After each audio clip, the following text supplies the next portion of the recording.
Once you've done everything in the low voltage tier of Tech Reborn, you're going to obviously want to move over to medium.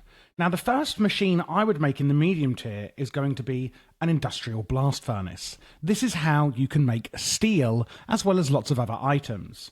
It's your first multi-block in the mod, and it's going to require heat and also power in order to work. So first up, how do we make one? Well, you can make an industrial blast furnace using standard machine casings, advanced machine casings, or industrial.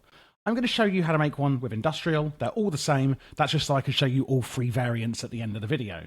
So I'm going to first place down my industrial blast furnace, which is made with, advanced circuits, etc. Copper-nickel heating coils, which are made in the rolling machine as shown. All pretty straightforward.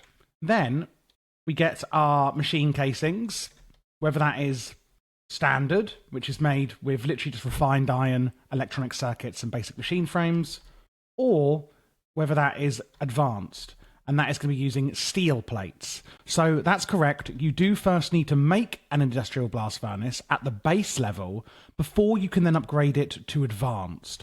And once you've got the advanced version, we can then later upgrade it to the industrial version.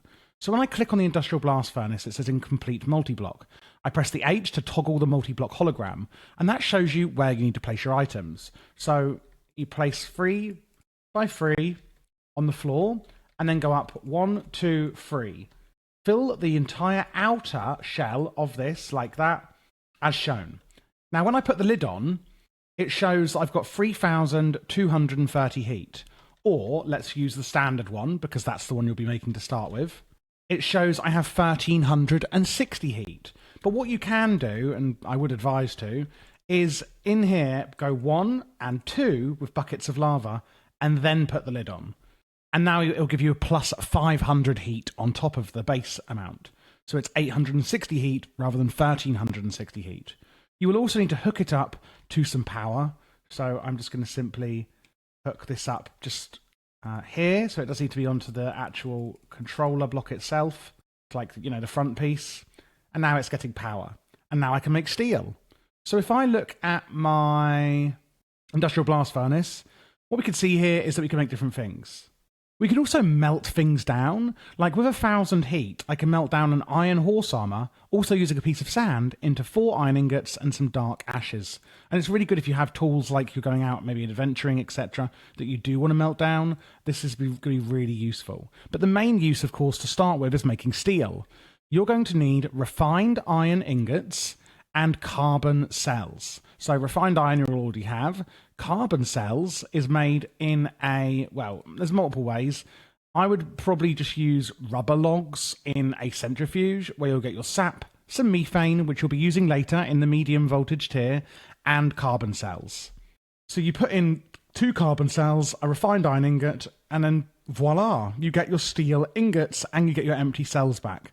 And that will give you 1 steel ingot. And it needs 1,000 heat. Obviously, you have a lot more than that at the base tier, so that is absolutely fine. Now, the advanced machine casing will then need steel plates, which you just make in a compressor, of course. The industrial machine casing is where it gets a little bit more complicated, but you can make it. So we're going to need chromium plates. So chromium ingots need a blast furnace of 1,700 heat. Now, the base one has 1,860, so you could still make chromium in there if you want, in the base one. And you're going to need either small piles of chromium or chromium dust.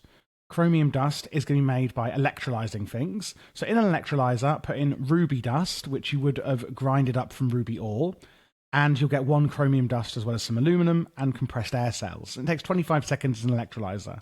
The same is going to be with I don't know what that is, to be honest. Or you can get them out of scrap boxes. Check out my scrap box tutorial if you're not watching this part of the full tutorial on how to use those. Small piles of chromium dust, again, you can get from scrap boxes. And then you put the dust in the blast furnace with this heat to make the ingots. They can't be put in a normal furnace. Then you also need data storage cores, which need pretty basic stuff, but also peridot plates. Peridot dust, again, is made by grinding the peridot ore, and you can actually just compress the dust straight into the plates. And then for the advanced machine casing, it's just the standard one. So you don't have to waste it. You actually can like upgrade it, the ones you've already got, into with steel plates to get advanced. And then you use the advanced with the chromium, etc., to then get your industrial. So you could just make the basic machine and then upgrade it to steel, and then upgrade it straight to industrial. You can also use industrial machine frames to make it straight off the bat without upgrading it advanced, but I wouldn't recommend it, as this is also going to need titanium, which is a pretty long slog. Small piles of titanium are used for electrolyzing bauxite, dust, etc. So I would really recommend just literally getting the standard and then upgrading it to advanced and then upgrading it to industrial with chromium. And that's how you make the 3 tiers of the industrial blast furnace and how to make steel and chromium, etc.